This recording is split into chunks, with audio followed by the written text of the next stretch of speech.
1346. Outside the walls of a Genoese trading port called Caffa, a Mongol army is dying by the thousands and no sword put them there.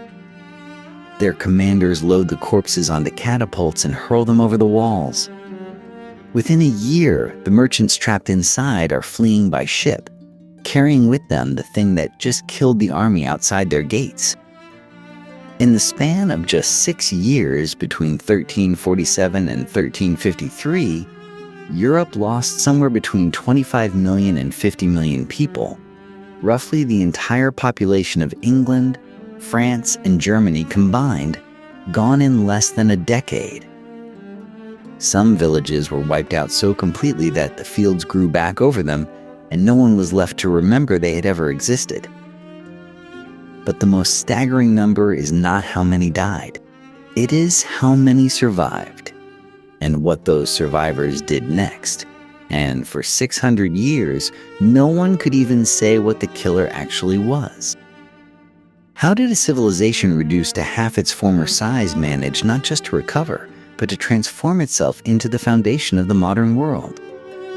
In this documentary, we follow the Black Death across continents and centuries, from the Mongol siege camps of Crimea to the overcrowded ports of Sicily, and uncover how the worst catastrophe in European history accidentally set the stage for everything that came after. Imagine Europe in the year 1300. Stand at the edge of any village, in any kingdom, from the windswept coasts of England to the sun-baked plains of Castile, and you would find a world of profound order. A world where every person knew their place, where the rhythms of life had remained essentially unchanged for generations, and where the future seemed as fixed and certain as the stone walls of the cathedral rising above the market square. This was medieval Europe at its fullest flowering, a continent teeming with nearly 75 million souls. After centuries of population growth during the High Middle Ages, fields stretched to every horizon, villages multiplied across the landscape, and the great cities of Paris, Florence, and London hummed with commerce and ambition. It was, by almost any measure, a world on the rise. But it was also a world built on a foundation of rigid hierarchy. The feudal system governed everything. At the summit sat kings and princes, their power legitimized by God and enforced by armies of mounted knights. Below them, the nobility held vast estates, granting parcels of land to lesser lords in exchange for military service and loyalty. And at the very bottom, comprising the overwhelming majority of Europe's population, were the peasants. Serfs bound to the soil, men and women who owed their labor, their crops, and in many places even their freedom to the lords above them. The manorial system was not merely an economic arrangement. It was a moral one. Everyone had a role assigned by birth, and to question that role was to question the divine order itself. And who enforced that divine order? The Catholic Church, without question the most powerful institution in medieval Europe. Its influence permeated every corner of daily existence. The Church baptized you at birth, married you in adulthood, and eased your passage into death. It set the calendar, marked the seasons with feast days and fast days, and determined what questions were worth asking at all. From the grandest pope to the humblest village priest, the Church was the invisible architecture holding society together. Heaven and hell were not distant abstractions. They were vivid, urgent realities that shaped every decision a medieval person made. Yet beneath this seemingly eternal order, quiet forces of change were already stirring. Europe's towns were growing. Merchants and craftsmen, operating outside the strict boundaries of the feudal hierarchy, were accumulating wealth and influence. Trade networks stretched across the continent and beyond, connecting the wool merchants of England to the textile cities of Flanders, linking the spice traders of Venice to the distant markets of the East. A money economy was beginning to erode the old certainties of land and labor. Cities like Florence were developing new ideas about banking, art, and the possibilities of human ambition. But most people in 1300 did not live in cities. They lived on the land, working the same fields their grandparents had worked, praying in the same churches, dying from the same familiar ailments. Life was hard, often brutally so, but it was comprehensible.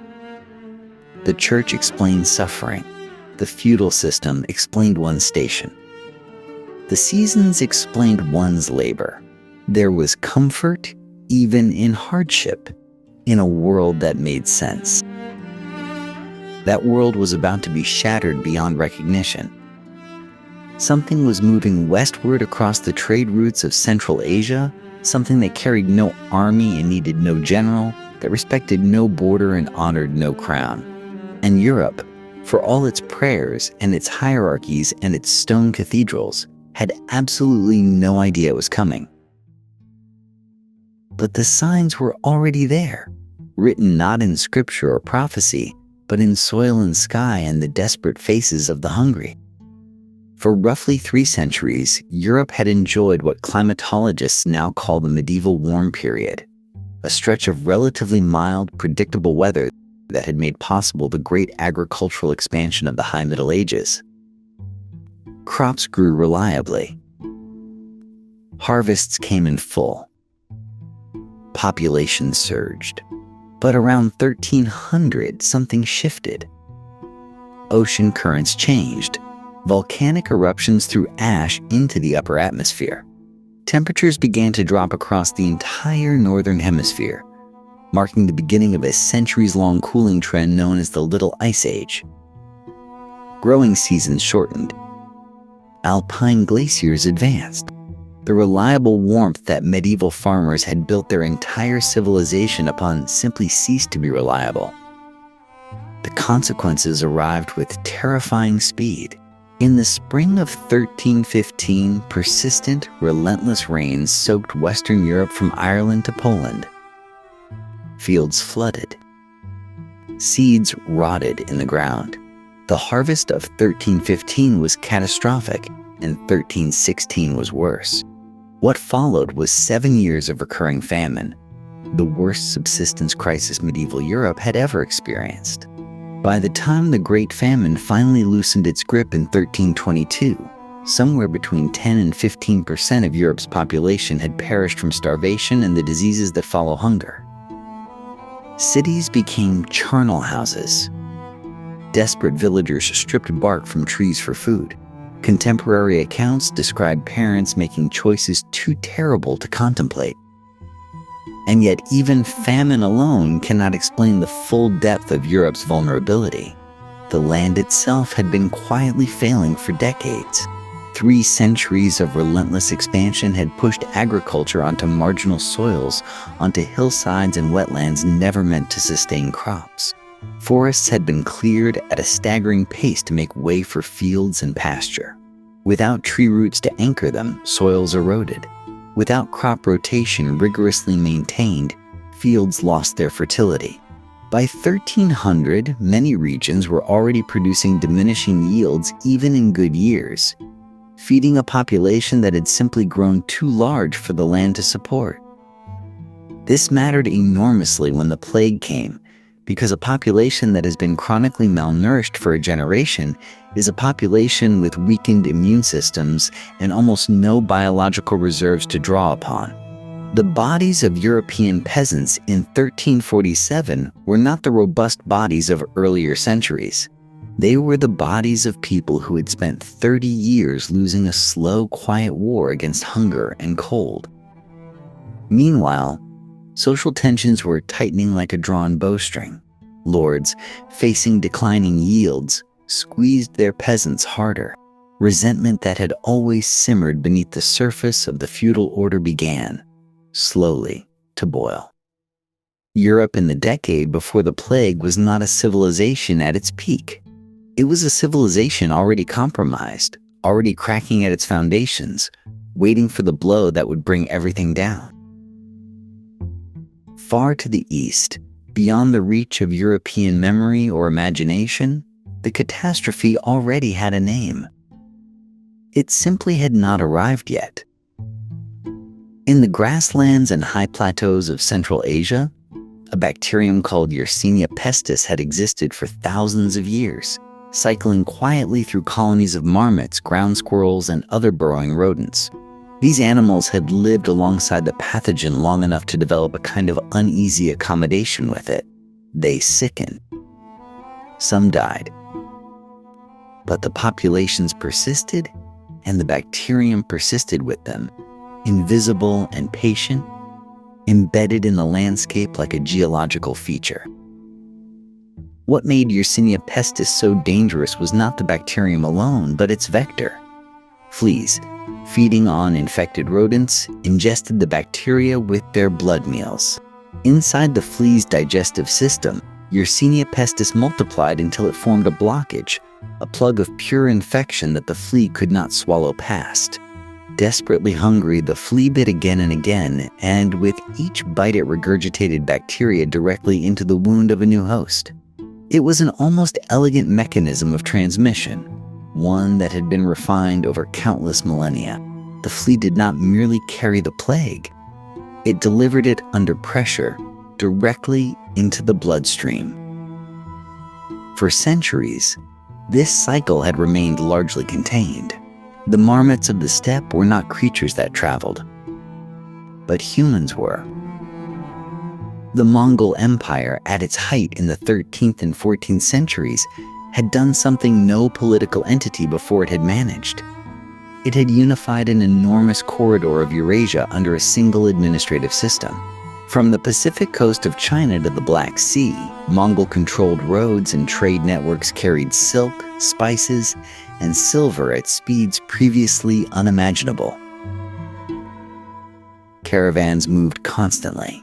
Horses were posted at relay stations a day's ride apart. What had once been a journey of years could be accomplished in months. These same roads now carried something else. Evidence gathered from historical records and more recently from ancient DNA analysis places significant plague outbreaks in the region around Lake Sicily, in what is now Kyrgyzstan, in the late 1330s. Tombstones from Christian communities there, dating to 1338 and 1339, record an unusual spike in deaths attributed to a mysterious pestilence. In Chinese chronicles from the same period, accounts describe catastrophic mortality events sweeping through populations in the regions of Hubei and other provinces during the early 1340s. Scholars debate the precise details, but the pattern is consistent. Something was moving, killing, and moving on.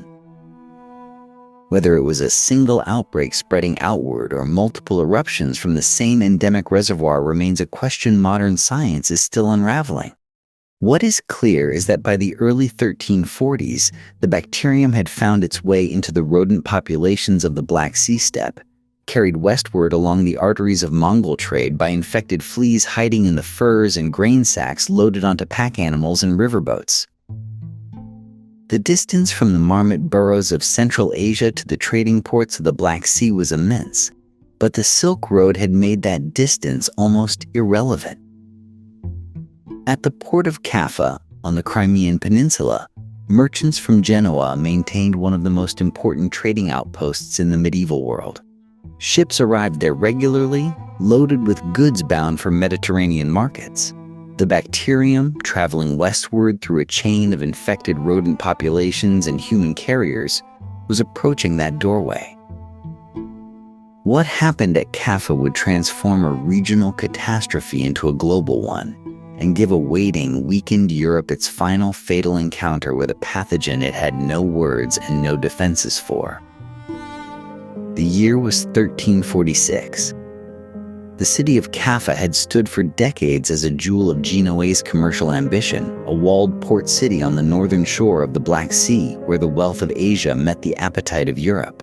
Spices, silks, furs, and slaves all passed through its harbors.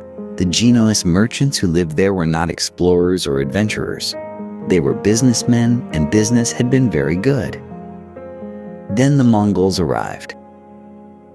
The Golden Horde, the western branch of the great Mongol Empire that controlled the surrounding steppe, had long tolerated the Genoese presence at Caffa.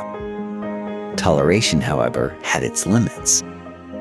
Following a violent dispute in 1343, the Mongol Khan Yanabeg ordered his forces to lay siege to the city. The walls of Caffa were strong, and the Genoese had access to resupply by sea.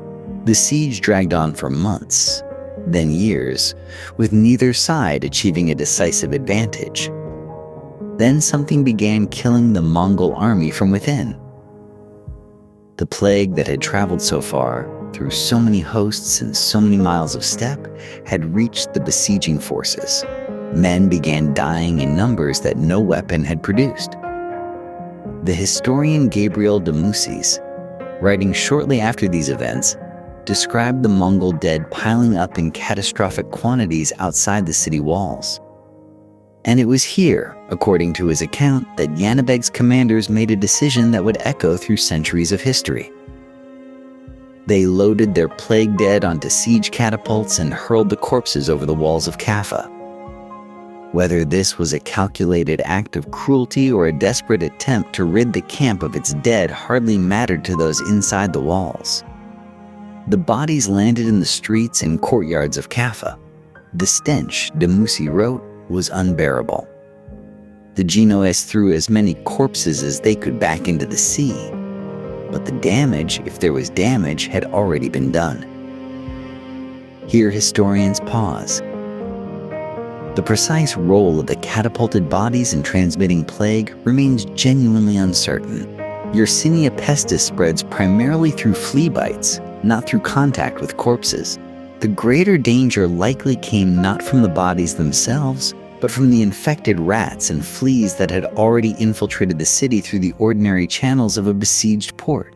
The catapulting may have been more theatrical than epidemiologically significant, a weapon of terror as much as contagion.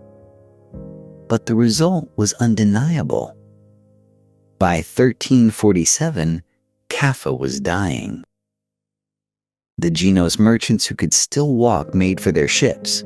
Those ships carried everything their passengers owned, everything they wore, everything their vessels had collected in months of trade.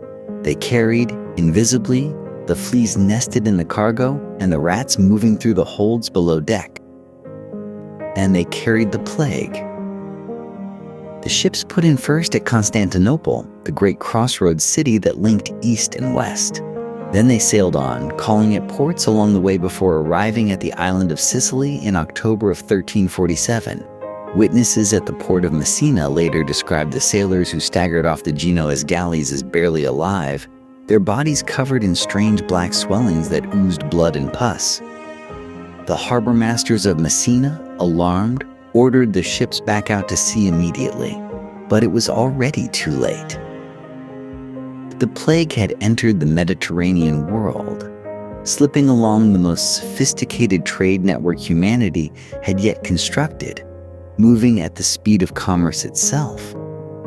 What had begun in the deep past on the Central Asian steppe, what had traveled along the Silk Road and killed armies and crossed seas, was now standing at the door of the most densely connected civilization in the Western world. And that civilization had no idea what was coming. The ships that arrived at the port of Messina in October of 1347 carried 12 Genoese galleys. 12 vessels, their sails slack, moving toward the harbor with an unnatural quiet that witnesses would later struggle to describe. The dock workers who came to receive them found the sailors collapsed at their oars or slumped against the masts. Those still conscious begged for help in languages that revealed how far they had traveled. Those who could not speak anymore communicated through their bodies alone, and what their bodies said was unmistakable. The swellings came first in the account of almost every survivor who wrote them down. They appeared in the groin, beneath the armpits, behind the ears, swollen masses the size of an egg or an apple, sometimes larger, blackened and glistening, that oozed blood and a yellowish fluid when they ruptured. The Sicilians who approached the docks came close enough to see them and then stopped moving entirely. The medieval physician Giovanni Boccaccio, writing within years of these events, described the smell that accompanied the sick as something beyond the language available to describe it. What had come to Messina was Yersinia pestis, a bacterium so ancient it had been killing animals and occasionally humans for thousands of years. But in the 14th century it arrived in a civilization with no immunity, no medical understanding of its mechanism, and no defenses beyond prayer. It moved through its victims in 3 distinct ways, each more terrifying than the last. Bubonic plague, the form most commonly associated with the Black Death, traveled through the bite of infected fleas. The bacteria entered the bloodstream and attacked the lymph nodes, producing those signature swellings, the buboes that gave the disease its name. Victims typically died within 3 to 5 days. Perhaps 30% of those infected survived. Pneumonic plague was different in character and far more lethal in outcome. When the infection reached the lungs, it became airborne, spreading from person to person through breath and cough droplets. Victims developed a wet, rattling cough that produced blood. Death came faster. Almost no one survived. Septicemic plague was the swiftest and most absolute of the 3. When the bacteria entered the bloodstream directly and overwhelmed the body before buboes could even form, victims died within hours, sometimes before the first symptoms could be properly observed. The skin blackened from subcutaneous bleeding, the body turning dark before death had officially arrived. It was this blackening, more than any other symptom, that would eventually give the catastrophe the name history has carried forward. The Messina harbor masters, to their credit, acted within days. They ordered every Genoese ship back out to sea, commanding the sailors, dying or not, to take their vessels away from Sicilian shores. The decision was swift, decisive, and entirely futile. The rats had already gone ashore. The fleas had already found new hosts. The bacterium was already moving through the crowded streets of a port city built for commerce and contact. Messina tried to close its doors after the visitor had already walked inside and settled in. Within weeks, the disease had spread to Catania, to Syracuse, to the smaller towns scattered across the Sicilian interior. Port cities sent frantic messages warning their neighbors not to accept ships from infected areas. Those neighbors accepted ships anyway because commerce did not stop for warnings, and because the sailors arriving at the next harbor often looked healthy enough. The incubation period of bubonic plague, somewhere between 2 and 6 days, gave the infected ample time to travel before they knew they carried anything at all. What happened in Sicily in those final months of 1347 was a prologue. A preview of something that had not yet found its full scale. The island's population would lose perhaps 1/3 of its people before the worst had passed. But Sicily was only the beginning. The same winds that had filled those Genoese sails were already carrying other ships northward along the Italian coast, westward toward Marseille, eastward toward Greece. Europe's great trading highways, the arteries that had made medieval civilization wealthy and connected, were about to become the routes along which death would travel. By January of 1348, the plague had found the Italian mainland. Genoa fell first among the great ports, its crowded waterfront neighborhoods offering the bacterium exactly what it required: density, warmth, and the endless traffic of people moving goods from ship to warehouse to market. The city that had sent those fatal galleys to Messina now received their cargo in return. Citizens fled into the surrounding hills, carrying the infection with them into villages that had never heard of Sicily or Yersinia pestis. Pisa followed within weeks. Then Venice, queen of the Adriatic, whose wealth and sophistication had made it the envy of Europe, whose canals had for centuries carried spices and silks from the east. Now they carried something else. Venice understood the danger faster than most.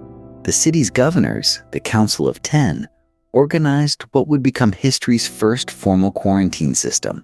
Ships arriving from infected ports were forced to anchor offshore and wait.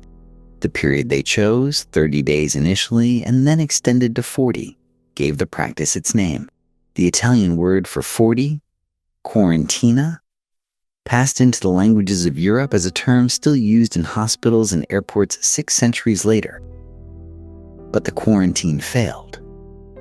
The disease was already inside the walls before the policy existed.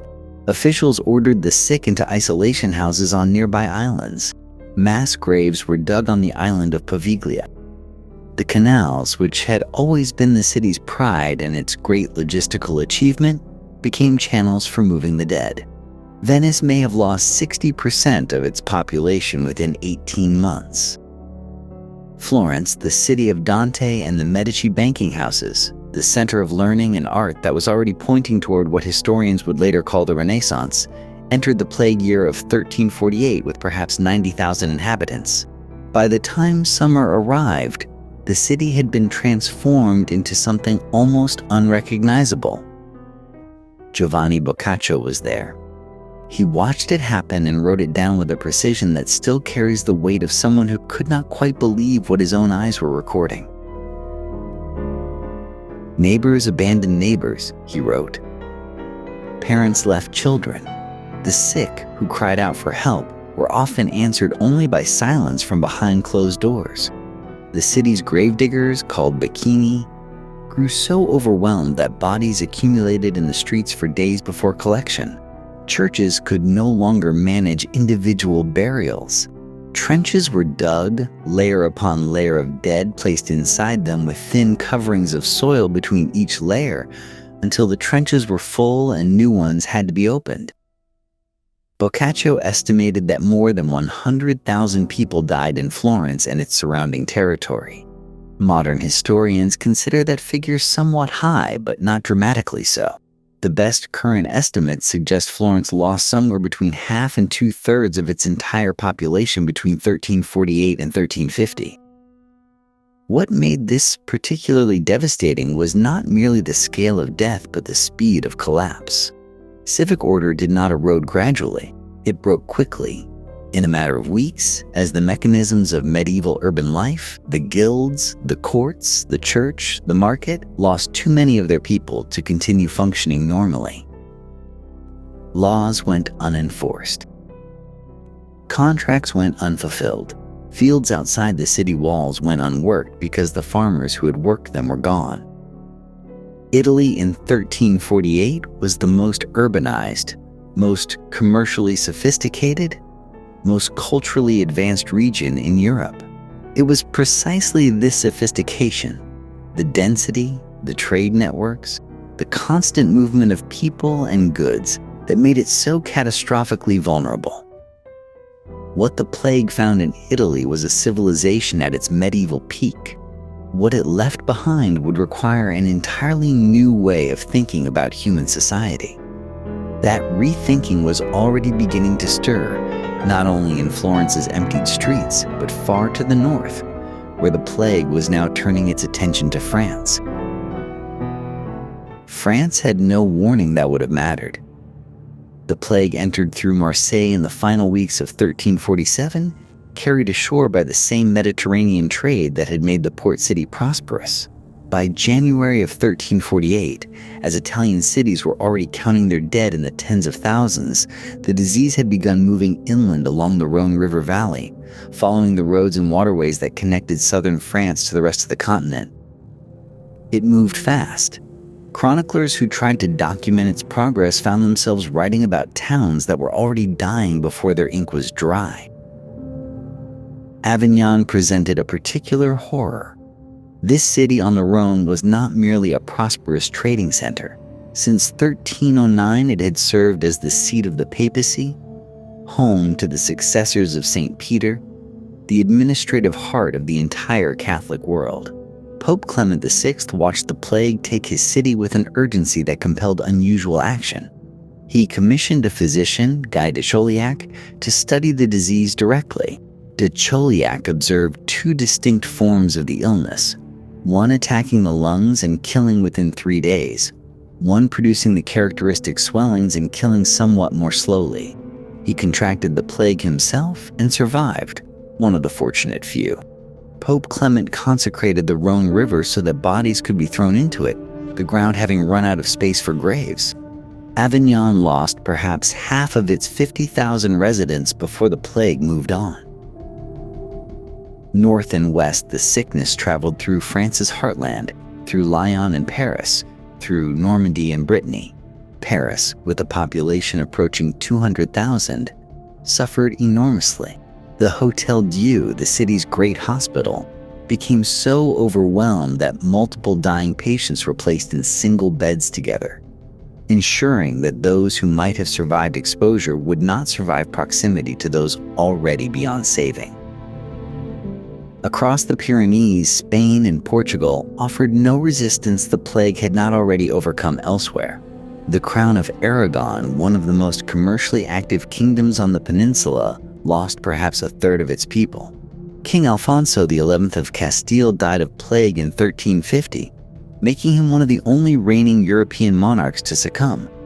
The Portuguese royal family fled Lisbon for the countryside, as aristocrats across the continent were attempting the same desperate calculation that distance might substitute for the medicine no one possessed. It could not. The plague followed wherever people went.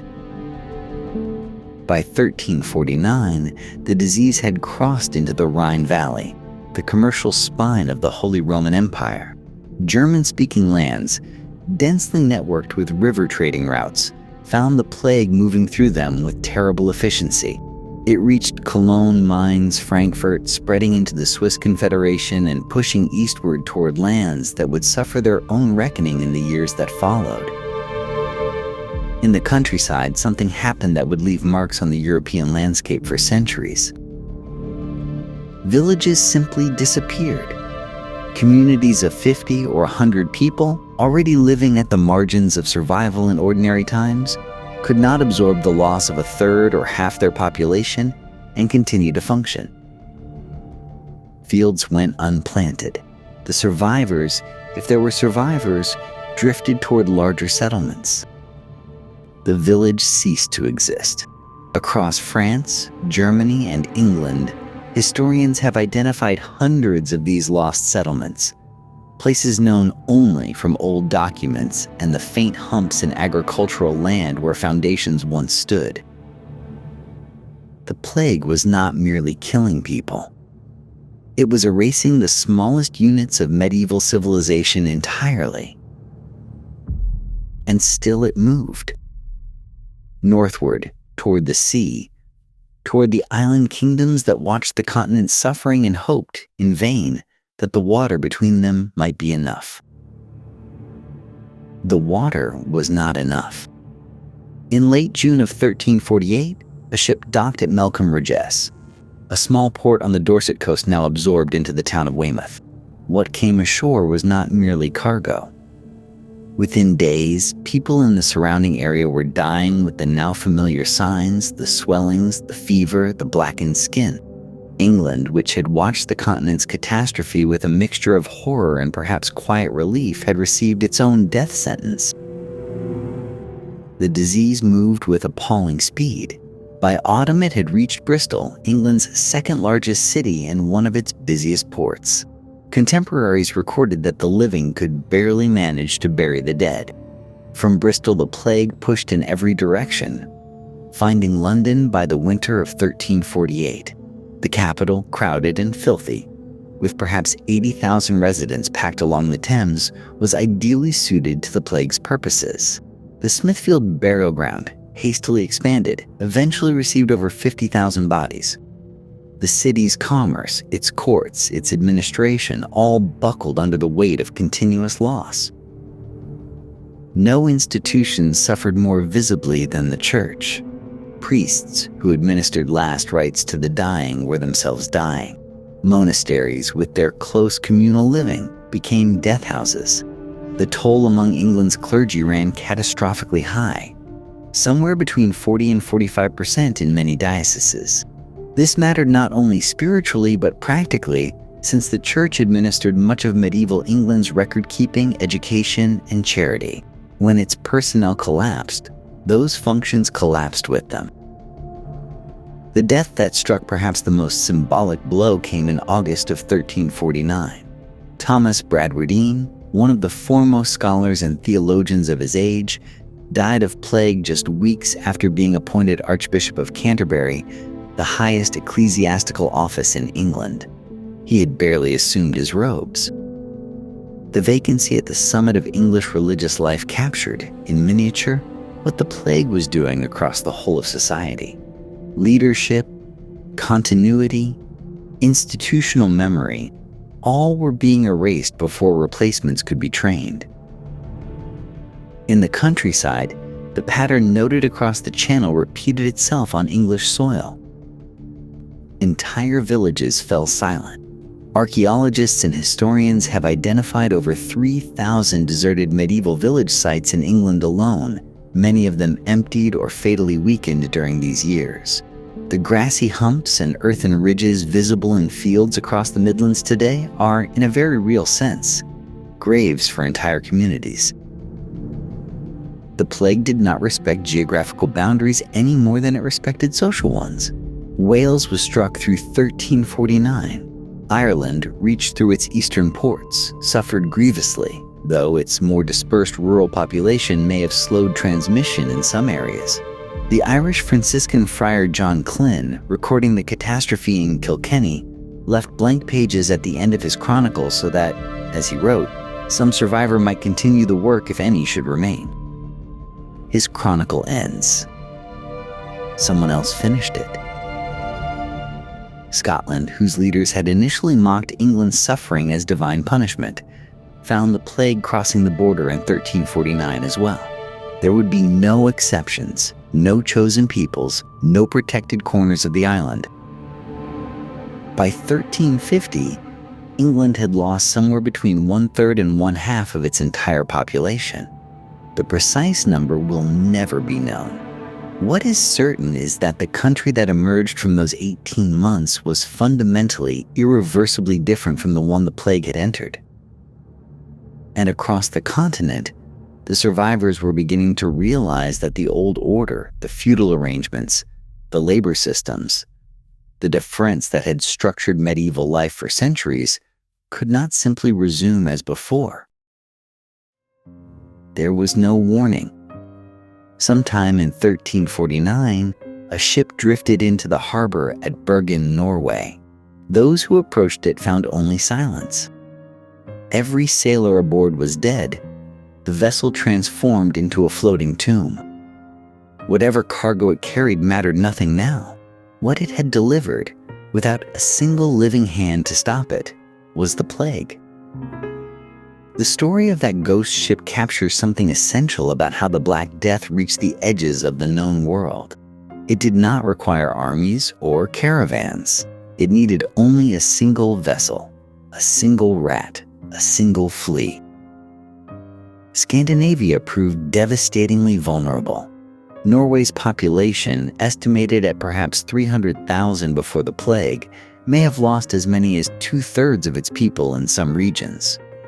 Communities built into remote valleys and along isolated fjords, places that might have hoped geography would protect them, found no such shelter. Sweden and Denmark fell in turn. The plague moved north and east with the same indifference it had shown everywhere else. To the south and east, the disease was simultaneously consuming Eastern Europe. Poland and Hungary found themselves in the path of a catastrophe arriving from multiple directions at once, carried by traders and refugees moving along the great river and overland routes connecting Central Europe to the west. Some historians have noted that certain regions of Poland appeared to suffer lower mortality than comparable areas further west, possibly due to less dense settlement or simply the particular path the disease took. But no account should mistake relative survival for escape. Thousands died. Communities fractured. The social fabric tore. The Baltic states fell under the plague's shadow through 1350 and 1351. And then, inevitably, Russia. Novgorod, one of the great trading cities of the medieval world, connected by commerce to both Western Europe and the vast interior of the continent, received the plague around 1351. From there it spread southward and eastward. following the same trade routes that had, for generations, carried furs and amber and grain. Moscow was struck. The death toll across Russia is the hardest of all to calculate with confidence, but it was immense. By approximately 1353, the Black Death had completed what amounted to a circuit of the entire European world. No corner had been spared. From the ports of Sicily, where it had first arrived in 1347, to the frozen edges of Scandinavia, to the Russian interior, the plague had traveled perhaps 4,000 miles in under 6 years. The totals, even conservatively estimated, stagger the imagination. Between 25 million and 50 million people dead across Europe alone. Perhaps 1 in 3, perhaps 1 in 2 in the hardest hit regions. A civilization stood at the far edge of that catastrophe and looked back at everything it had lost. The question now was whether anything could be rebuilt and whether the survivors would simply restore the old world or build something entirely different in its place. What does it feel like to be among the last ones left? For the survivors of the Black Death, that question was not philosophical. It was the immediate, crushing reality of every morning. A man might wake in a village of 200 and find, within the span of a single summer, that fewer than 80 of his neighbors still breathed. A woman might walk a road she had known her entire life and pass house after house with doors hanging open, fires long cold, the silence so complete it pressed against the ears like something physical. The scale of the dying had broken every system human civilization had built to manage death. In ordinary times, the dead received prayers, rites, and burial in consecrated ground. The church had constructed elaborate rituals around the passage from life to eternity, rituals that gave meaning to loss and comfort to the grieving. The plague made such rituals impossible. In city after city, the bodies accumulated faster than the living could count them, let alone bury them with any ceremony. In Florence, one of Europe's most sophisticated cities, municipal authorities eventually resorted to enormous pits, layering the dead in rows with soil between them like some grotesque form of accounting. Giovanni Boccaccio, who survived the plague in Florence and witnessed it firsthand, described neighbors dumping bodies outside their doors each morning, collected like refuse. The writer noted that dogs dragged corpses through the streets. Churches that had once been places of reverence became holding areas for the unburied. Across Europe, thousands of villages did not survive at all. Historians have identified more than 1,400 settlements in England alone that were abandoned during and after the plague years. These so-called lost villages simply ceased to exist as functioning communities. The people died, fled, or scattered, and the fields they had farmed for generations returned slowly to scrub and forest. In Germany, the abandoned settlements were called Wüstungen, a word that carries in it the full weight of desolation. Those who traveled between settlements in the months and years after the worst waves of death described an uncanny landscape. Livestock wandered without fences, untended and ownerless. Cattle and sheep that had once represented carefully accumulated wealth now moved in feral groups across unharvested fields. Crops that no one remained to bring in simply rotted where they stood, grain turning black in the autumn rains. Orchards went unpicked. Mills stood silent. The countryside, which in ordinary times hummed with the constant labor of human hands, had gone quiet. The economic consequences arrived with brutal immediacy. Labor, suddenly and catastrophically scarce, became extraordinarily valuable. Lords who had always commanded the work of their serfs at whatever price they chose now found that the living could simply walk away, because somewhere nearby an equally desperate landowner would offer better terms. Wages for agricultural workers in England roughly doubled within a decade of the plague's first arrival. The price of grain and basic foodstuffs spiked sharply as production collapsed, then swung wildly as the market struggled to find any equilibrium at all. The psychological wound cut even deeper than the economic one. Contemporaries described a kind of collective numbness, an inability to feel grief proportionate to the losses being suffered. How does a person mourn when there is no one left to mourn with? How does a community grieve when the community itself has ceased to exist? The art and literature that emerged from the plague years carry a distinctive and unmistakable darkness. Images of death personified, of skeletons leading the living in a grim procession called the Dance of Death, appeared on church walls across Europe. Death had ceased to be the solemn, distant passage of theology. It had become intimate, capricious, and terrifying. The survivors had inherited a broken world, and now, slowly, they would have to decide what to do with it. Whether that broken world would produce only despair, or whether the very completeness of the catastrophe might somehow loosen the grip of the old order and allow something genuinely new to emerge. That question would define the next century of European history. If the plague was God's work, then humanity must have sinned beyond all measure. That was the logic, inescapable and terrifying, that gripped medieval Europe as the dying continued season after season. The Church had always taught that suffering was punishment for sin. What other conclusion could a person draw from a catastrophe of this magnitude? The theology was clear enough in principle. God sent trials to the wicked. God purified the faithful through suffering, but the sheer scale of the Black Death strained even the most devoted believer. Children died. Priests died. The innocent perished alongside the corrupt. If this was divine punishment, the sin must be collective, ancient, and profound. Humanity itself stood condemned. Into this atmosphere of collective guilt stepped one of the most extraordinary mass movements the medieval world had ever witnessed. Beginning in Central Europe around 1348, groups of men calling themselves flagellants began appearing on the roads between towns, marching in organized processions toward the next city or village with a grim and terrible purpose. They came in groups of dozens, sometimes hundreds. They wore white robes marked with red crosses. They carried heavy leather straps studded with iron spikes. And as they marched and gathered in public squares, they beat themselves bloody, crying out for God's mercy, chanting prayers in unison while blood ran down their backs and soaked into the dust of the marketplace. The processions followed a rigid ritual. 3 times each day, the flagellants would fall to the ground in postures representing their particular sins, then rise to flog themselves for a prescribed period while their leader read aloud the litany of humanity's wickedness.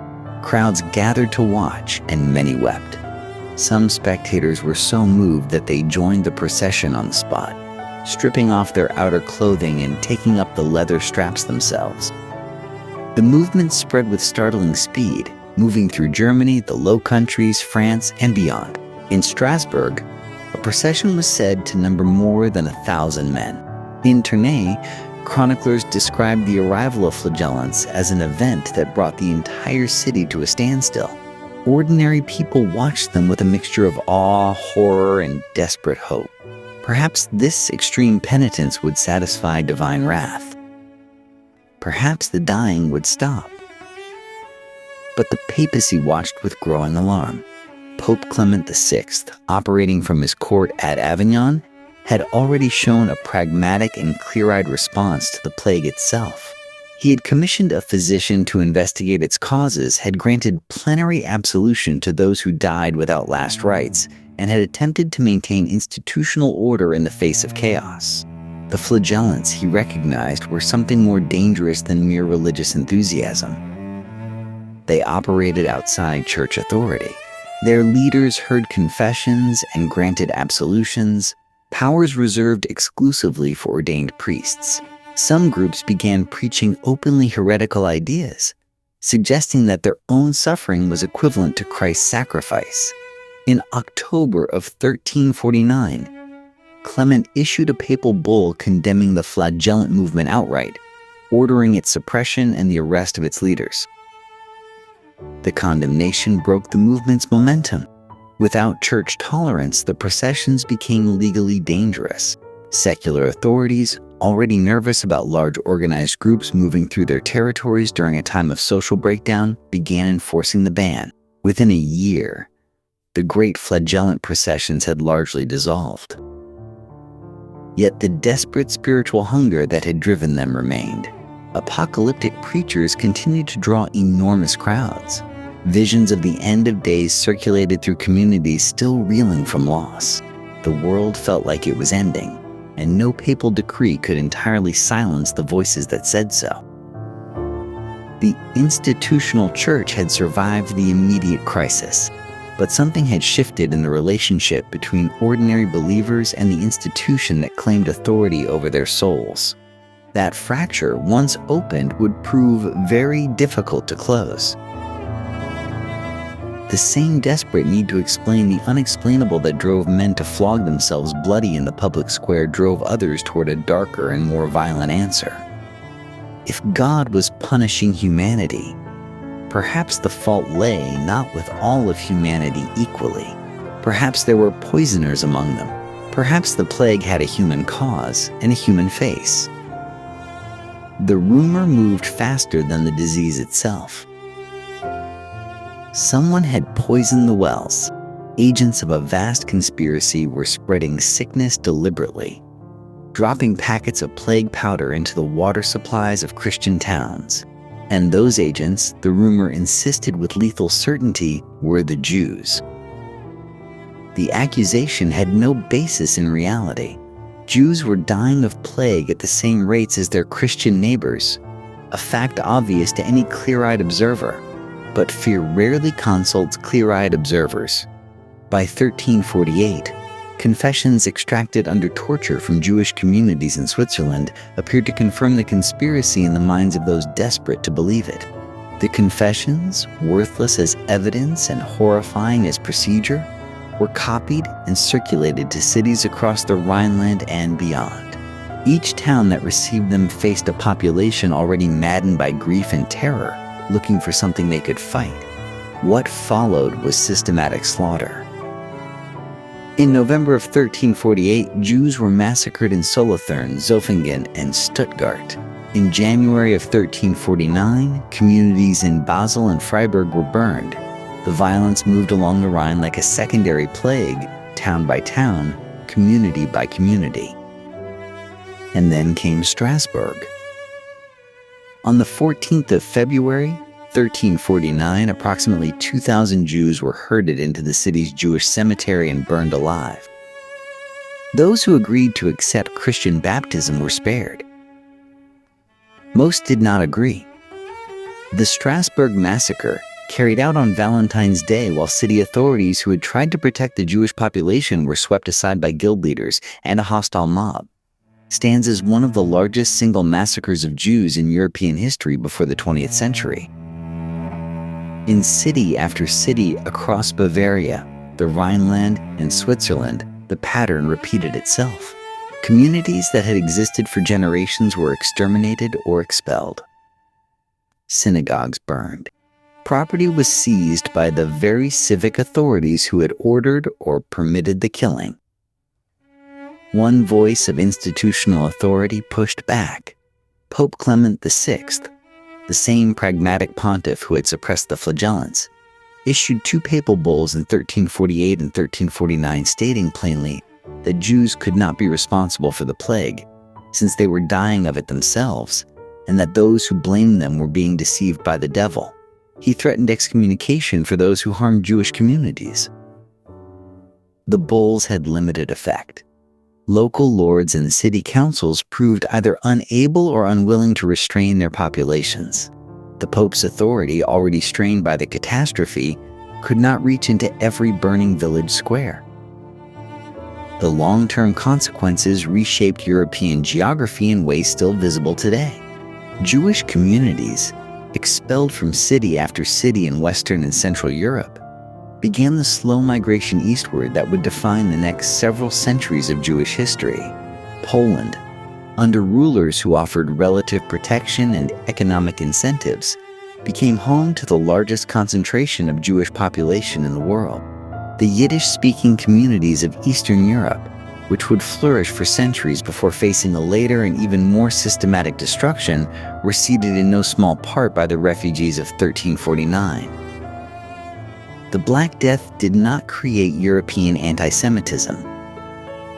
That poison had older roots, but the plague years tore away whatever restraints had contained it, revealing the murderous potential beneath. And for the survivors who fled eastward, carrying what they could, the world they had known in Strasbourg and Basel and Cologne was simply gone. The plague was destroying bodies. It was also destroying the social order that had held medieval Europe together. And as the next chapter will show, nowhere was that unraveling more consequential than in the fields and manors where most Europeans spent their lives. For 1,000 years, the Catholic Church had offered medieval Europeans something more valuable than gold or land. It had offered an explanation for suffering and a path through it. Life was hard, plague or no plague, and the Church stood at the center of that life, marking every birth, every marriage, every death with ritual and meaning. The priest was not merely an administrator of sacraments. He was the essential mediator between ordinary men and women and a God who could not otherwise be reached. Then God stopped listening. Or so it must have seemed. The clergy died in staggering numbers. This was not accidental. Priests, by the very demands of their vocation, were required to go where the disease was thickest. Last rites could not be administered from a safe distance. Confession required proximity. The faithful, terrified, and dying needed their priests close, and so their priests died close beside them. In some English dioceses, the mortality among clergy ran as high as 40 to 50%. Entire parishes lost their spiritual leadership in a matter of weeks. The Church's response to this crisis created a problem that would outlast the plague itself, with educated priests dying faster than they could be replaced. Bishops across Europe lowered their standards dramatically. Men with minimal training, sometimes barely literate, were rushed into ordination. What choice was there? The sacraments required someone to deliver them. But the consequences were lasting. For a generation after the plague, the parish clergy of much of Europe were less educated, less qualified, and less spiritually authoritative than those they had replaced. Ordinary people noticed. They had known their old priests, trusted them, grown up with them. Now strangers stood at the altar, fumbling through the Latin, offering cold comfort where their predecessors had offered warmth. The mystery was the same, but the hands performing it were unfamiliar and, to many, unworthy. The questions that followed were dangerous ones. If the Church could not protect its own priests, what power did it truly hold?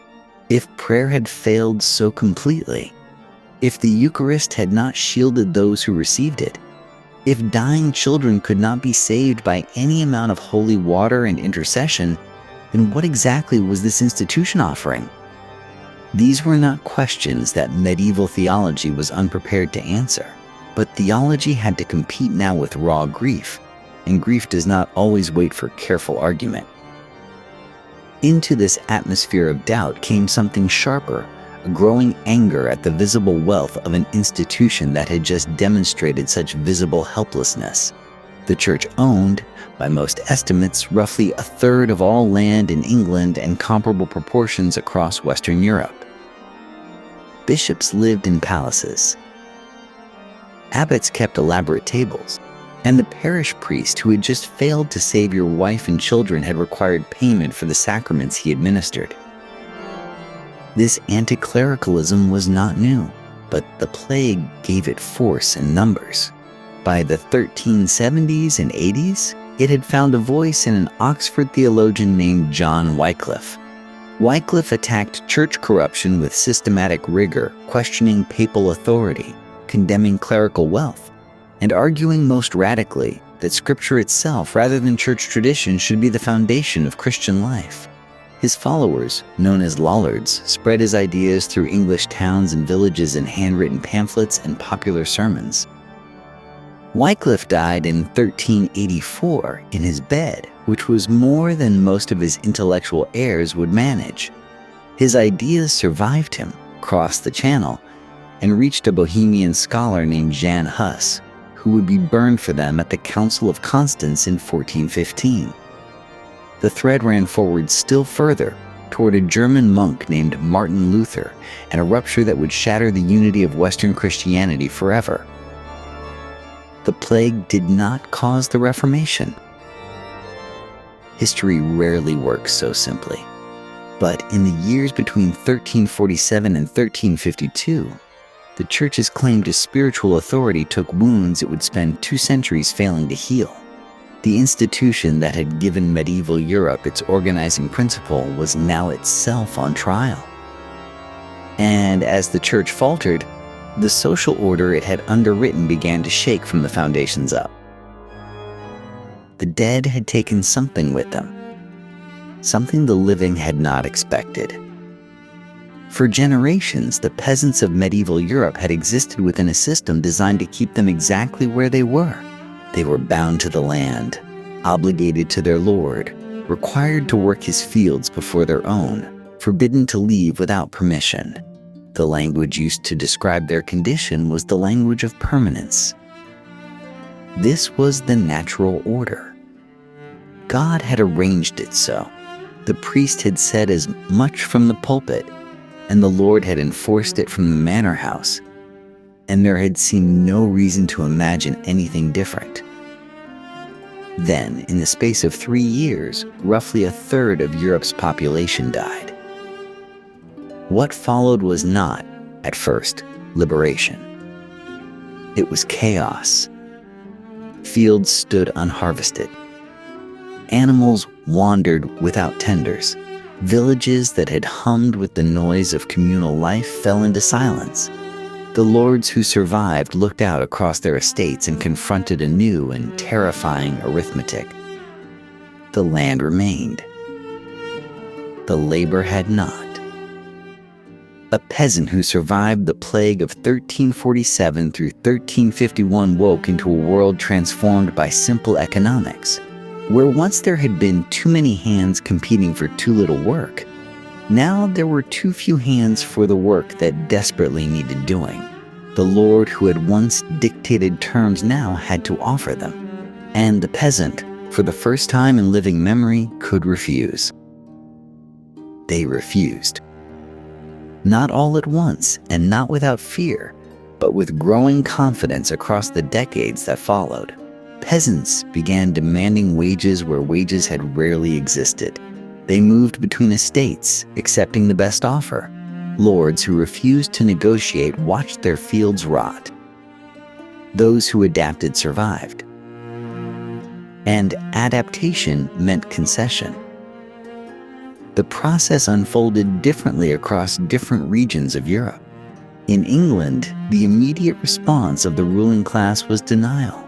Parliament passed the Statute of Laborers in 1351, attempting to freeze wages at pre-plague levels and prohibit workers from moving between employers. It was, by any measure, a spectacular failure. The law could not be enforced because the lords who needed labor could not afford to enforce it. A man who could walk to the next village and earn twice the legal wage had very little reason to stay put. The diet of ordinary working people began, measurably, to improve. With labor scarce and bargaining power real, surviving laborers ate more meat, more variety, more of the kinds of food that had previously marked the tables of their social superiors.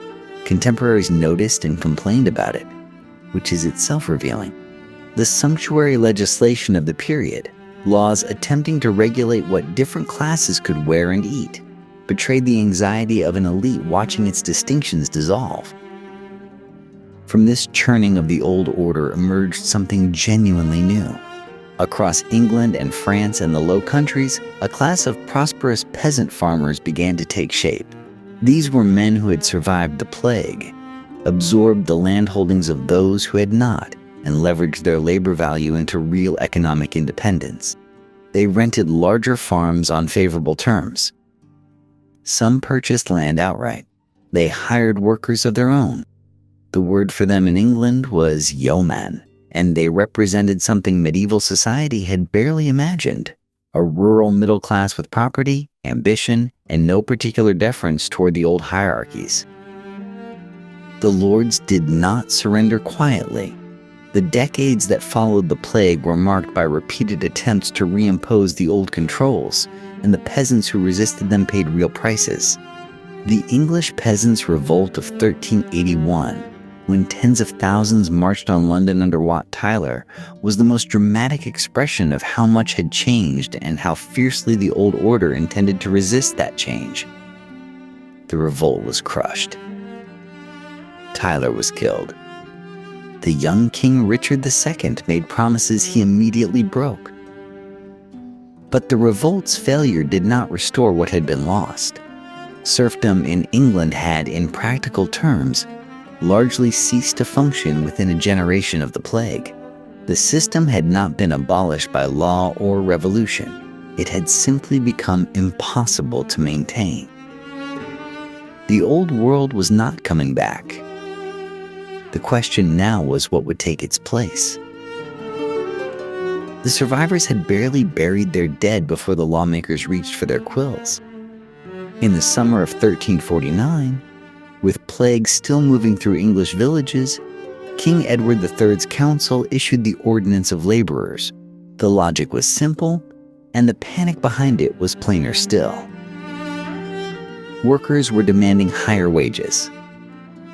Lords were paying them. Something had to be done. The ordinance commanded that every able-bodied person under 60, anyone without private income or established trade, must accept work at the wages that had prevailed before the plague. Refusing to work was a crime. Offering above the legal rate was equally forbidden. 2 years later, Parliament formalized this into the Statute of Laborers of 1351, giving it the full weight of English law, complete with justices appointed specifically to enforce it. France moved in the same direction. The Ordinance of 1351, issued under King John II, imposed similar wage controls across French territory, Castile, the Holy Roman Empire, and other European kingdoms followed with their own variations. The impulse was identical everywhere. The ruling classes had looked into the economic abyss opened by mass death and recoiled from what they saw. What they saw, of course, was their own diminishment. Enforcement proved to be another matter entirely. Justices in England did prosecute thousands of workers and employers through the 1350s and beyond. The court records survive, and they reveal both the ambition of the legislation and its fundamental absurdity. A lord fined for paying too much would quietly do so again, because the alternative was an unworked harvest. A laborer hauled before a justice would pay his fine and walk to the next county. The law set a ceiling. The market ignored it. There was something almost desperate in the repetition of these statutes, the way Parliament returned again and again to strengthen and extend them across the second half of the 14th century. Each revision testified to the failure of the last. You do not keep rewriting a law that is working. The resentment building among England's laboring classes during these decades was not abstract. It had specific textures. A plowman who knew that the next village was paying twice what the law allowed, and who faced prosecution for accepting it, understood his situation with perfect clarity. The law was not protecting the natural order. The law was protecting his lord's purse at his expense. This was the combustible material accumulating through the 1350s, 1360s, and 1370s, decades of suppressed wages, enforced obligations, and mounting fury at a ruling class that seemed to believe legislation could hold back the tide. It could not. And the people who would prove that most dramatically were already being born into the transformed England that the plague had made. Their moment was coming, and when it arrived, it would shake the foundations of everything the Statute of Laborers had tried to preserve. The combustible material finally ignited in France first. In the spring of 1358, just north of Paris, a group of peasants near the town of Saint-Lô-d'Esserent did something that would have been unthinkable a generation earlier. They killed their lord. Then they killed more. What began as a local eruption spread with terrifying speed across the Beauvaisis region, fueled by decades of war taxation, noble contempt, and post-plague resentment. The rebels called themselves nothing in particular. Their enemies called them Jacques Bonhomme, a mocking term for the common peasant, and the name stuck. History would remember it as the Jacquerie. For roughly 2 weeks, the countryside burned. Chateaux were stormed and torched. Noble families fled toward walled cities. The chronicler Jean Froissart, writing with aristocratic horror, described peasants committing acts no human creature should think of. His bias is obvious, but the violence was real, and so was the rage behind it. These were men who had survived plague, watched lords reassert old obligations, and been told by statute that their labor was worth what a dead world had once paid. The French nobility crushed the Jacquerie with methodical brutality. By late June, perhaps 20,000 peasants were dead, and the fields were quiet again. But the fear that had flickered across noble faces during those 2 weeks did not disappear with the smoke. 23 years later, England demonstrated that France had not been an aberration. The English peasants' revolt of 1381 had a specific trigger, a poll tax, the third in 4 years, demanding payment from every person in the kingdom regardless of means. When royal commissioners arrived in Essex that May to investigate widespread non-payment, the villages did not submit. They erupted. Within days, men from Essex and Kent were marching on London. Their leader, a Tyler from Kent named Wat Tyler, gave the movement a voice and a presence. Alongside him rode the radical priest John Ball, who had been preaching a dangerous question for years. When Adam delved and Eve span, he asked crowds across England, who was then the gentleman? The question was theological. It was also revolutionary. The rebels entered London on the 13th of June. They burned the Savoy Palace, the magnificent residence of John of Gaunt, symbol of aristocratic excess. They opened prisons. They seized and beheaded the Archbishop of Canterbury. For a moment that must have seemed impossible, the capital of England was in the hands of its laborers. The confrontation came at Smithfield, where the 14-year-old King Richard II met Tyler face to face. The negotiations collapsed in violence. Tyler was struck down by the Lord Mayor. Richard, displaying a composure extraordinary for his age, rode toward the rebel crowd and declared himself their king and captain. The moment passed. The revolt dissolved. Across Europe, similar fires burned and guttered. In Flanders and Florence, where wool workers called the Ciompi seized the government briefly in 1378, in Catalonia, where the Remensa peasants fought for generations, the pattern repeated. Uprising, suppression, silence. But silence is not the same as defeat. Serfdom in England did not survive the century. The poll tax was abandoned. Wage controls proved impossible to maintain against the permanent reality of a smaller workforce. Lords who had fought furiously to restore the old world found themselves negotiating the terms of a new one instead. The revolts had been crushed. The feudal order had not. What replaced it would take generations to fully emerge, shaped by forces already gathering in the universities, the merchant houses, and the altered parishes of a Europe that the plague had permanently remade. What does a civilization do with trauma it cannot explain? In the decades after the Black Death, Europe answered that question in paint, in poetry, and in obsession. Death had walked openly through every city and village, indifferent to wealth or virtue, and the culture that survived it could not stop staring back. The image that captured this reckoning most powerfully was the danse macabre, the dance of death. In church murals, woodcuts, and manuscript illustrations across the 15th century, a single scene repeated with haunting consistency. Skeletal figures, grinning and animated, lead processions of the living toward the grave. A pope, an emperor, a merchant, a peasant. Death takes them all and takes them dancing.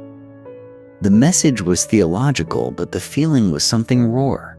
This was a civilization processing collective grief through the only language it had.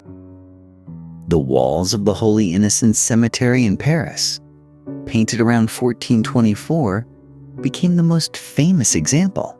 Crowds gathered to study the figures, tracing the bony hands reaching for bishops and kings alike. There was something almost democratic in the vision, a grim leveling that the plague itself had demonstrated. No title, no prayer, no locked door had proven sufficient. From this same impulse came the Ars Moriendi, the art of dying well. These practical manuals, circulating widely after 1415, were essentially guides for the deathbed. They described the temptations a dying person would face, the doubts of faith, the despair, the attachments to earthly things, and how to resist them. That such manuals were needed and wanted speaks to a population that had watched thousands die without preparation. Death now required rehearsal. Painters gave the obsession its grandest form.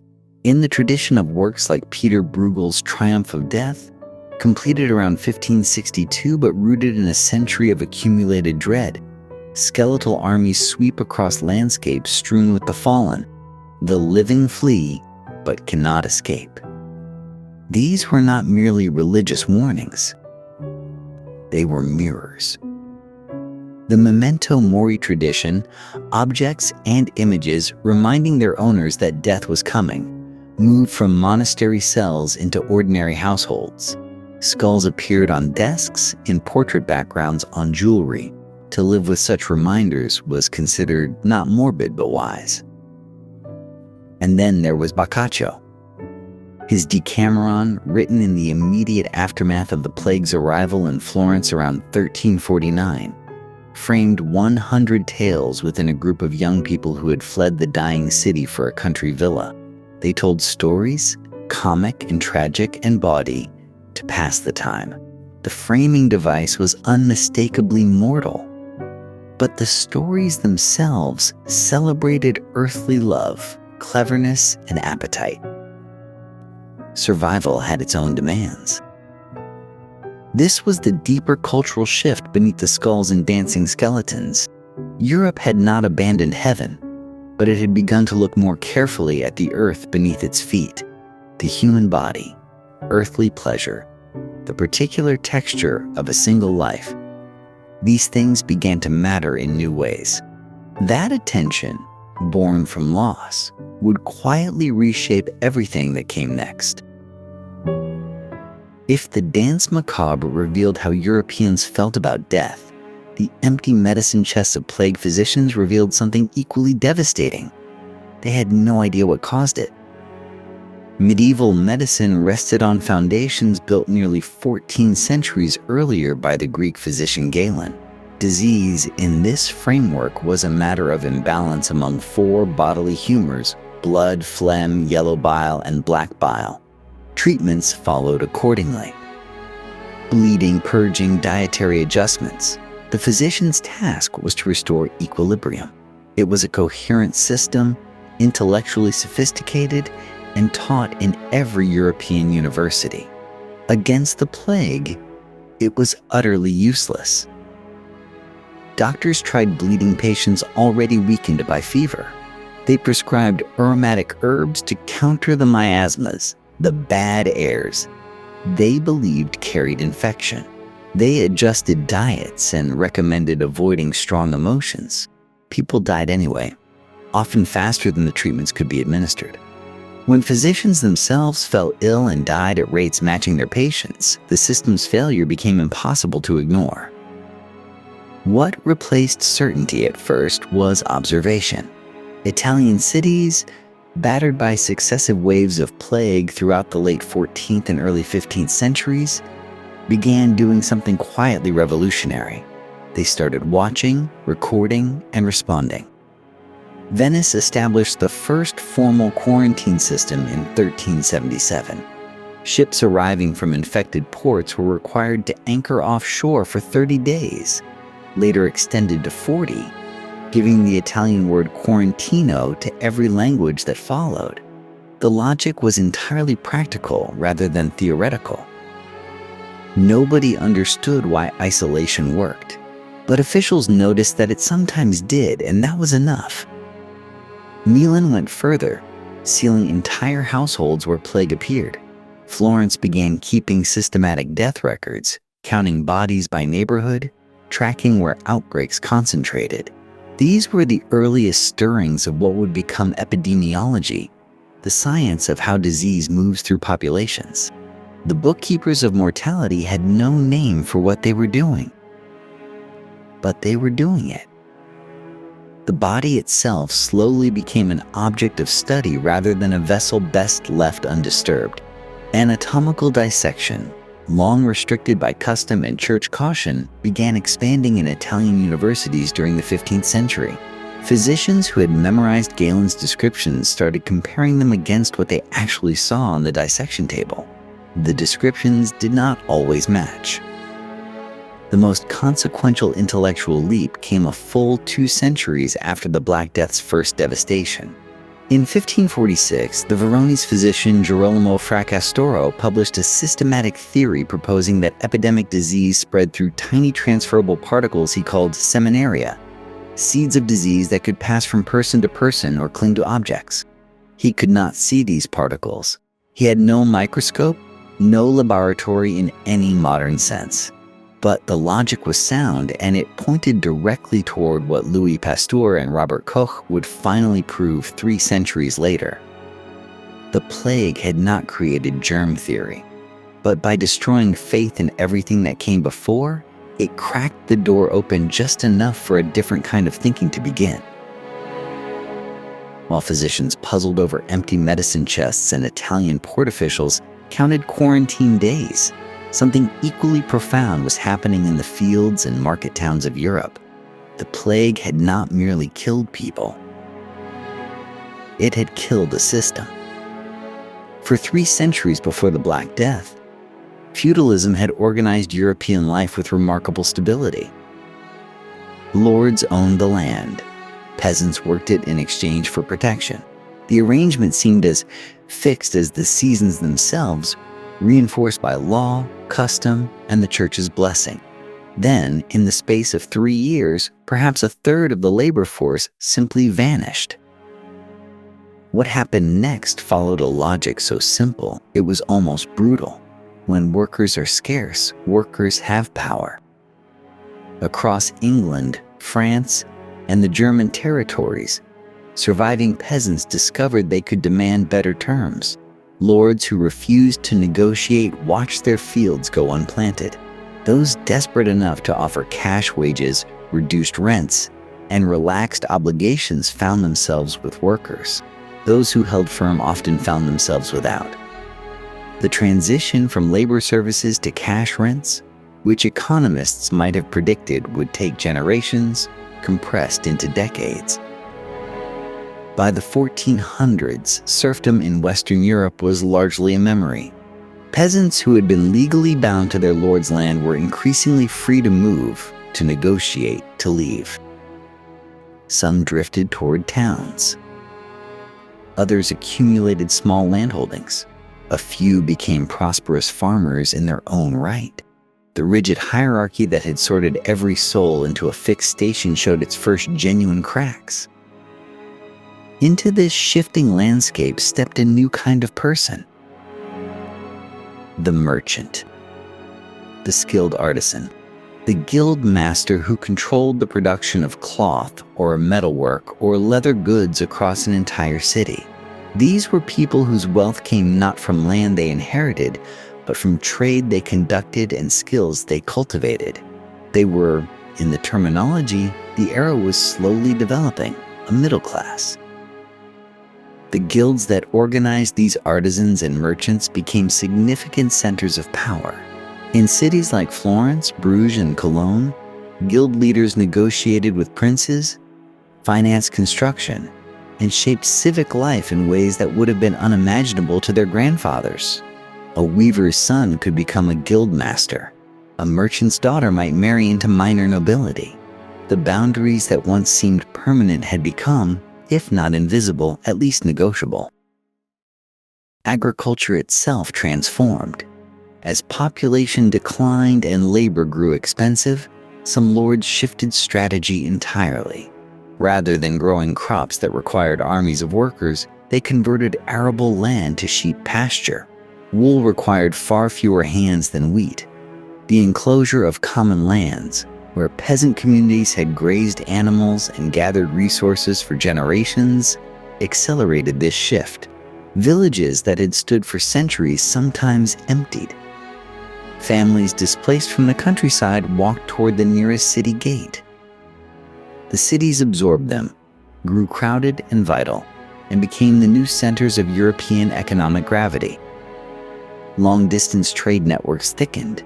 Italian banking houses extended credit across the continent. Markets that once served only local needs began connecting to regional and then continental systems of exchange. Money, rather than land or labor obligation, became the language of economic life. None of this happened cleanly or quickly. Lords resisted. Rebellions flared and were suppressed. Old arrangements died hard, but the direction of change, once established, proved irreversible. The world the plague had unmade was giving way to something recognizably different. And if feudalism's slow death was the ending of one story, the merchants counting coins in their counting houses were quietly writing the opening lines of another. The merchants counting coins in their counting houses were doing something else as well. They were surviving, and survival, after the Black Death, carried a particular weight that no previous generation had quite felt. Consider what those survivors had witnessed: half a city dead in a season, children buried before parents, priests refusing last rites for fear of their own lives. Every assumption about the orderly progression from birth through Christian life to blessed death had been shattered. If God's protection could not be counted on, if tomorrow was genuinely uncertain, then perhaps today deserved more attention than previous generations had allowed themselves to give it. This shift in feeling, subtle but profound, created the emotional soil from which humanism grew.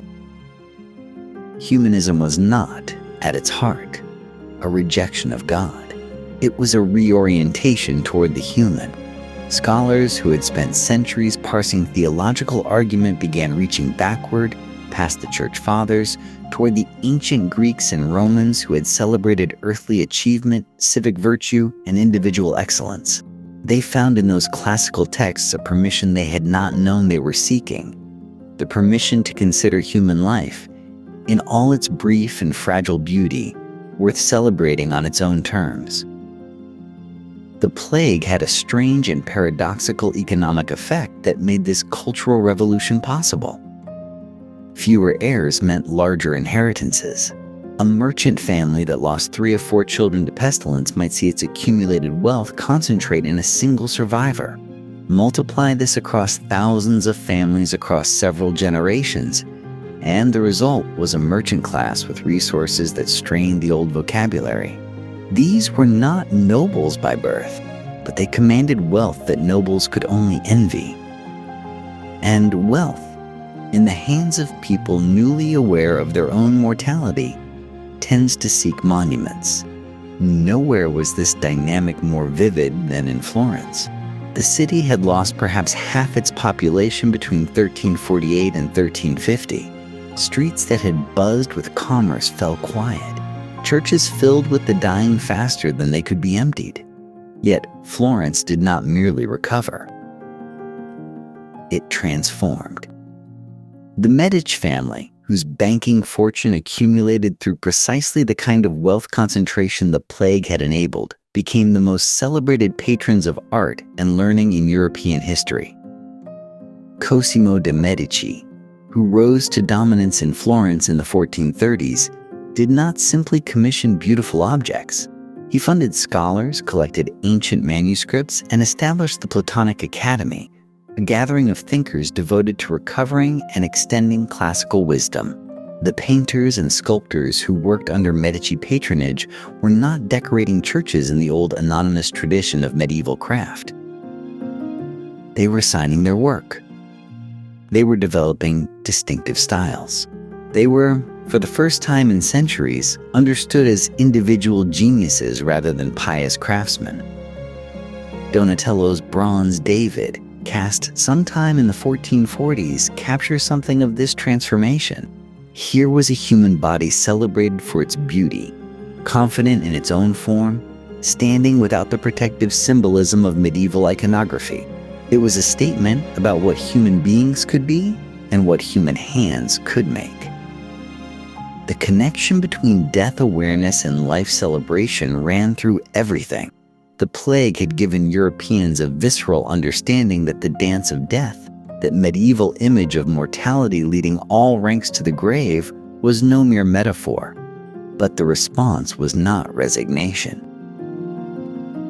It was urgency. Build now. Paint now. Think now. The humanist conviction that individual achievement mattered, that a person's deeds and creations could outlast the body, drew its emotional power directly from the shadow the plague had cast over every living mind. What had begun in Florence spread outward across the Italian peninsula, and then, through trade routes and printing presses and the movement of scholars, across the Alps into northern Europe. The Black Death had not intended to fertilize a renaissance. Plague intends nothing. But the world it unmade and the wealth it concentrated and the questions it forced on every survivor created conditions that no previous century had managed to produce. The Middle Ages did not end on a single day, but somewhere in the plague years, the future quietly began. The Black Death of 1347 did not take its bow and leave. It settled in. For the next 3 centuries, plague returned to European cities with grim regularity, arriving roughly every 10 to 15 years through the 1400s, striking before any generation could forget what the last outbreak had felt like. Parents who had survived childhood outbreaks watched their own children face the same terror. The rhythm became part of European life. A dark metronome beating beneath every marriage, every harvest, every business venture. Later outbreaks carried a particularly cruel signature. The first wave of the Black Death had killed indiscriminately, sweeping through populations with no prior exposure and no immunity. Subsequent waves found adults who had survived before, their bodies carrying some partial resistance. Children had no such protection. Historians studying parish records from the late 1400s find a striking and heartbreaking pattern. The very young dying in disproportionate numbers, communities losing entire cohorts of children before they could grow to replace the adults the first plague had taken. The demographic consequences were staggering. Europe's population, estimated at roughly 75 million before 1347, had been slashed to perhaps 50 million by the epidemic's first passage. Repeated outbreaks prevented recovery for generations. Scholars now estimate that European population did not return to pre-plague levels until well into the 1500s, more than 150 years of suppression. Empty villages stayed empty. Farmland reverted to scrub. The weight of absence shaped everything. But absence also forced invention. Cities that had watched plague arrive and had no tools to stop it slowly, painfully, developed the world's first public health infrastructure. Venice established permanent health magistracies in the 1420s, giving officials legal authority to isolate the sick, inspect arriving ships, and close infected districts. Milan enforced strict quarantine cordons. The word quarantine itself derives from the Italian for 40 days, the period ships were held offshore before passengers could disembark. These were not perfect solutions. They were the first solutions, the earliest recognition that government bore some responsibility for the health of its population. By the 1600s, plague was retreating from much of Europe, pushed back by better sanitation, changing building practices, and shifts in the rat and flea populations that carried the disease. But it did not go quietly. The Great Plague of London in 1665 killed roughly 100,000 people, nearly a quarter of the city's population, in a single year. Samuel Pepys walked streets where the doors were marked with red crosses, where the cry of "Bring out your dead" echoed again through English neighborhoods. It was, in many ways, a final demonstration of the old terror. By 1666, it was over in London, and within decades, over in most of Western Europe entirely. 300 years of recurrence had ended, and the world plague had reshaped was now unmistakably a modern one. The Church had survived the Black Death, but had it survived what the Black Death revealed? When priests fled their parishes and bishops retreated to country estates, ordinary Europeans were left to face death without the sacraments, without comfort, without the institution that had defined their entire understanding of existence. Some survivors returned to the Church with renewed devotion. Others returned with questions they could not quite silence. Over the following century, those questions grew louder. The voices of dissent came early. John Wycliffe, an English theologian working in the 1370s, argued that the Church had drifted catastrophically from Scripture, that its wealth corrupted it, and that ordinary believers deserved to read the Bible in their own language rather than a Latin that most could not understand. His followers, called Lollards, spread his ideas through English towns and villages, whispering a dangerous proposition, that faith did not require the Church as its mediator. Across the continent in Bohemia, Jan Hus took Wycliffe's arguments and sharpened them into open challenge. Hus preached in the Czech language to common people, attacking the sale of indulgences and the moral failures of the clergy. The Church burned him at the stake in 1415. But burning a man does not burn his ideas.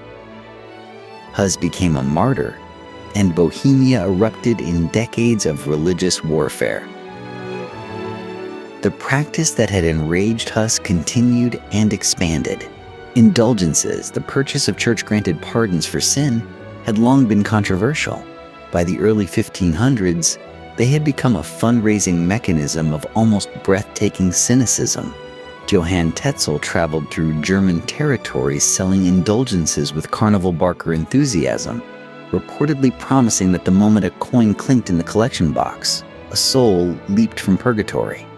The money flowed to Rome, funding the construction of St. Peter's Basilica while peasants paid for promises no one could verify. It was against this backdrop that a German monk named Martin Luther nailed his 95 Theses to the door of the castle church in Wittenberg on October 31st, 1517. Luther was not, in that moment, trying to split Christianity in two. He was inviting debate, as was academic custom, but his arguments, amplified by the newly invented printing press, spread across Europe within weeks. They landed in soil that had been prepared for more than a century. the connection is not metaphorical. The communities most devastated by plague were often the communities most estranged from church authority, most receptive to reform movements, most willing to imagine Christianity organized differently. The plague had not caused the Reformation in any simple, direct sense, but it had stripped away the church's aura of sacred inevitability and replaced it with something more dangerous: doubt earned through lived experience. Luther's hammer struck a door. The crack that opened had been forming since 1347. For 600 years after the last plague pits were sealed, the greatest medical mystery in human history remained unsolved. Medieval physicians had blamed bad air, celestial alignments, and divine punishment. Later generations speculated about anthrax, typhus, and diseases long since vanished from the earth. The true killer hid in plain sight, waiting for science to develop tools precise enough to find it. The first breakthrough came not in Europe, but in Hong Kong, where a new epidemic of bubonic plague was burning through the city's crowded districts in 1894. A French-Swiss bacteriologist named Alexandre Yersin arrived that summer, set up a makeshift laboratory in a straw hut near the main hospital, and within days had isolated a previously unknown bacillus from the swollen lymph nodes of plague victims. He had found the pathogen. The organism would eventually bear his name, Yersinia pestis. Within a few years, researchers identified the transmission mechanism that had made the disease so devastatingly efficient. The bacillus lived in the bloodstream of rats. Fleas feeding on infected rats carried the bacteria in their digestive systems. When a rat died and its fleas sought new hosts, they bit humans, regurgitating the infection directly into the bloodstream. A chain that began in a grain warehouse or a ship's hold could end in an entire neighborhood dead within weeks. This explained the medieval epidemic's behavior in many ways, and yet the story refused to stay simple. In the early 2000s, researchers began doing something that Yersin never could. They extracted DNA from the teeth and bones of individuals buried in confirmed medieval plague pits across Europe, carefully drilling into samples that had rested undisturbed for more than 6 centuries. What they found in those ancient teeth was extraordinary. Fragments of Yersinia pestis DNA, degraded but unmistakable, preserved in the dental pulp of people who had died between 1347 and 1353. By the early 2010s, advances in genome sequencing allowed scientists to reconstruct a nearly complete ancient Yersinia pestis genome from plague victims buried at East Smithfield in London, a cemetery established specifically for Black Death casualties in 1348. The medieval pathogen was confirmed as a direct ancestor of strains circulating in the world today. The mystery, in one sense, was solved. But scientists continued arguing about the details.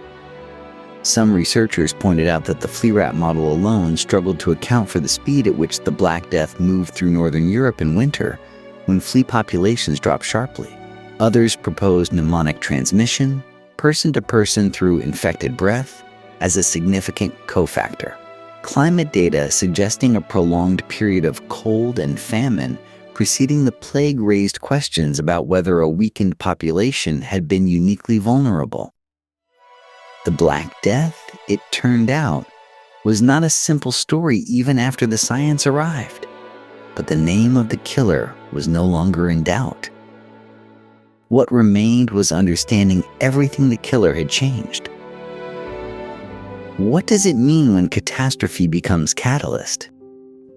The Black Death killed perhaps 1/3 of Europe's population between 1347 and 1353. It returned again and again for 3 more centuries. By any measure, it was among the greatest disasters in human history. And yet from its ashes, something unmistakably new emerged. The changes came slowly at first, then all at once. Surviving peasants discovered they had leverage they had never possessed in living memory. Labor was scarce, land was abundant, and lords who had once dictated terms now found themselves negotiating. Wages rose. Serfdom, that ancient foundation of medieval economic life, began its long collapse across Western Europe. The rigid hierarchy that the church had called God's natural order turned out to be far more fragile than anyone had believed. The plague did not create equality, but it cracked open a world that had seemed permanently fixed. Artists and thinkers who survived, and the children of those who had not, began asking different questions. If God's creation could be so suddenly and indiscriminately destroyed, what did that mean for humanity's place within it? The Renaissance, flowering in Italy within a generation of the worst mortality, was not caused by the plague, but the plague cleared space for it. A civilization forced to rebuild itself asked, consciously or not, what was worth keeping and what could be discarded. Humanist philosophy, the individual, the questioning mind, these were not medieval values. They emerged from a world the medieval order could no longer hold together. The Reformation followed by a similar logic. A church that had proved unable to explain or prevent the greatest catastrophe in European memory lost something it could never fully recover: unquestioned moral authority. Within 2 centuries, that authority would shatter entirely. The paradox is uncomfortable but undeniable. Suffering on an almost incomprehensible scale produced conditions that made the modern world possible. Progress was purchased at a price no civilization would willingly pay. This paradox did not disappear with the plague. The influenza pandemic of 1918 killed somewhere between 50 and 100 million people worldwide, and it accelerated public health infrastructure, international cooperation, and the professional organization of medicine. COVID-19, arriving 6 centuries after Yersinia pestis first reached Sicily, disrupted labor markets, accelerated remote work, and exposed with brutal clarity which social structures were essential and which were merely habit.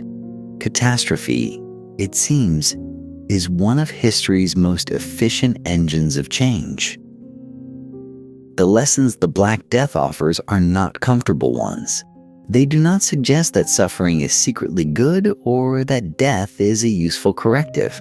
They suggest something harder: that human societies are far more rigid than they appear until the moment they are forced to change, and that the forces capable of breaking that rigidity are often terrible ones.